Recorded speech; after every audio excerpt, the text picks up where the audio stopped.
آج کل برش اور پیسٹ کا استعمال نئی تہذیب کی اختراع ہے۔ یہ پیسٹ اور برش سادہ مسواک جیسے فوائد سے آ رہی ہے، بلکہ نقصانات کی حامل ہے۔ اس نئی تہذیب کی چمک دمک سے مرعوب لوگ سستی، آسان، مفید اور فطری چیز مسواک کو ترک کر کے متعدد امراض میں مبتلا ہو چکے ہیں۔ لوگ دانتوں، مسوڑوں اور گلے کی بیماریوں کا شکار ہو کر جسم کے دیگر حصوں میں مختلف امراض کا سبب خود اپنے عمل سے بنتے ہیں۔ اگر رسول اللہ صلی اللہ علیہ وسلم کی سنت کی کما حقہ پیروی کی جاتی تو دنیا میں دانتوں کی بیماریاں اور ڈینٹل سرجنز وجود ہی میں نہ آتے، اور نہ ہی لوگ ان امراض کا شکار ہو کر تکلیف اٹھاتے۔ ناظرین، حقائق ٹی وی اسلام اور سائنس کے سیریز کے تحت آپ کے سامنے ایک نئی ویڈیو لے کر آئی ہے۔ امید ہے آپ کو یہ ویڈیو باقی ویڈیوز کی طرح بھی پسند آئے گی۔ اگر ابھی تک آپ نے ہمارا چینل سبسکرائب نہیں کیا تو ہمارا چینل سبسکرائب کریں اور گھنٹی کا نشان ضرور دبائیں تاکہ ہر نئی آنے والی ویڈیو کے بارے میں آپ کو نوٹیفیکیشن ملتی رہے۔ ناظرین، مسواک قاتل جراثیم ہے۔ یہ منہ سے تعفن کو دور کرتی ہے۔ اس کے استعمال سے منہ کے اندر جراثیم مر کر ختم ہو جاتے ہیں اور اس طرح مسواک کرنے والے شخص کا منہ بیماریوں سے بچا رہتا ہے۔ جدید تحقیق کے مطابق کچھ ایسے جراثیم بھی ہوتے ہیں جو مروجہ برش اور پیسٹ سے دور نہیں ہوتے، بلکہ ان کو صرف مسواک سے ہی دور کیا جا سکتا ہے۔ طب اور میڈیکل سائنس نے ثابت کر دکھایا ہے کہ مسواک سے دماغ کو قوت حاصل ہوتی ہے اور اس سے دماغ کی صحت برقرار رہتی ہے۔ دماغ مسواک کرنے سے تیز ہوتا ہے اور طویل عرصے تک تندرست رہ سکتا ہے۔ اگر مسواک سے دانتوں کو صاف نہ کیا جائے تو دانت گندے ہو جاتے ہیں، جس کی وجہ سے جبڑوں اور مسوڑوں میں پیپ پیدا ہو جاتی ہے جو دماغی امراض کا سبب بنتی ہے۔ نفسیاتی بیماریاں بھی اسی سے لاحق ہوتی ہیں۔ انسان کھانا کھاتا ہے، پانی پیتا ہے اور کئی ایک دیگر اشیاء بھی کھاتا رہتا ہے، جس سے کھانے کے چھوٹے چھوٹے ذرے دانتوں کے درمیان پھنستے رہتے ہیں، جو معمول کے مطابق صرف کھلی کرنے سے خارج نہیں ہوتے، جس کی وجہ سے دانتوں میں تعفن پیدا ہوتا ہے اور اس کے ساتھ کئی بیماریوں کا موجب بھی بنتا ہے۔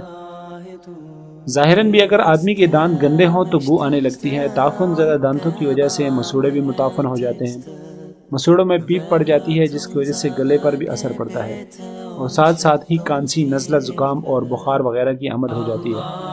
یوں دانت مسواک سے صاف نہ کرنے کے باعث انسانی زندگی برباد ہو کر رہ جاتی ہے۔ زندگی تو صحت اور تندرستی کا نام ہے۔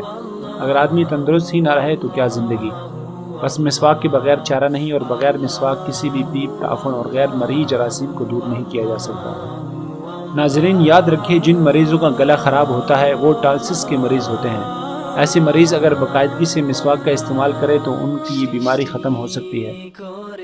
اسی طرح اگر کسی مریض کے گلے کے غدود بڑھ گئے ہوں تو وہ شربت شہتوت اور باقاعدہ مسواک کر کے آرام حاصل کر سکتا ہے۔ بعض مرتبہ منہ کے اندر گرمی، تیزابیت اور غیر مرئی جراثیم کی وجہ سے چھالے پڑ جاتے ہیں۔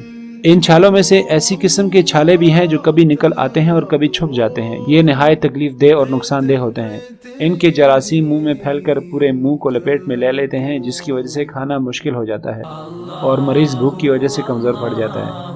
اگر روزانہ بلا ناغہ تازہ مسواک کی جائے اور اس کے لعاب کو اچھی طرح ملا جائے تو مرض پیدا ہی نہیں ہوگا۔ اگر کبھی سستی کی وجہ سے ہو گیا تو مسواک کے باقاعدہ استعمال سے مریض تندرست ہو جاتا ہے۔ ناظرین، بعض ایسے مریض بھی ہوتے ہیں جو کانوں کے ورم، پیپ اور درد میں مبتلا ہوتے ہیں۔ مہنگے سے مہنگا علاج کرانے کے باوجود انہیں اس تکلیف سے نجات نہیں ملتی۔ جب اچھی طرح ایسے مریضوں کی تشخیص کی جاتی ہے تو معلوم ہوتا ہے کہ ان کے مسوڑوں میں پیپ پڑ گئی ہے اور سارا منہ تعفن سے بھرپور ہے۔ جب مسوڑوں کا علاج کیا جاتا ہے اور باقاعدہ سے تازہ مسواک کی جاتی ہے تو ساتھ ساتھ ہی کان کا درد بھی بالکل ٹھیک ہو جاتا ہے اور کان صحت مند ہو جاتے ہیں۔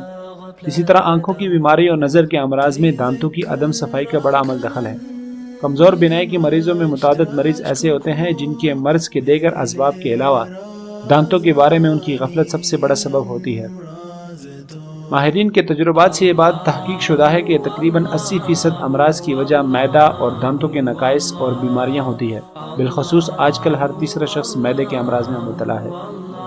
ناظرین، یاد رکھیں، جن کو دائمی نزلہ اور زکام ہو، ایسے مریض جن کی بلغم رک چکی ہو، جب وہ مسواک کرتے ہیں تو وہ بلغم اندر سے خارج ہونا شروع ہو جاتا ہے اور یوں مریض کا دماغ ہلکا ہونا شروع ہوتا ہے۔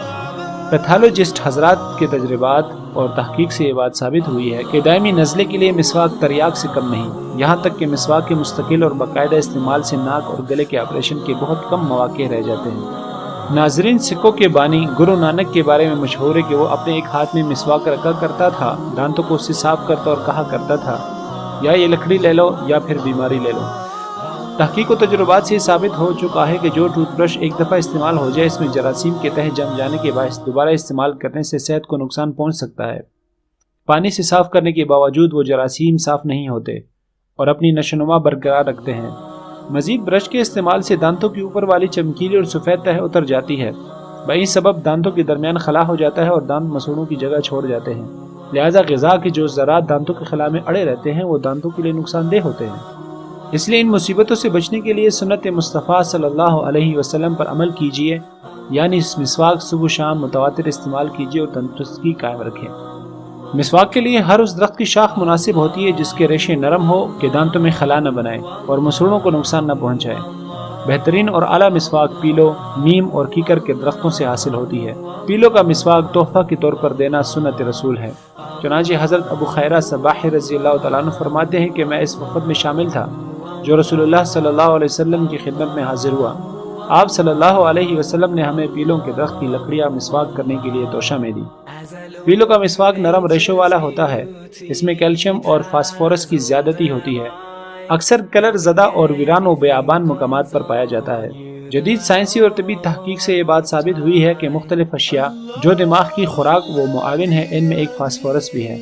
پیلوں کے مسواک میں موجودہ فاسفورس لعاب اور مساموں کے ذریعے دماغ تک پہنچتا ہے، جس کے ذریعے دماغ کو قوت حاصل ہوتی ہے۔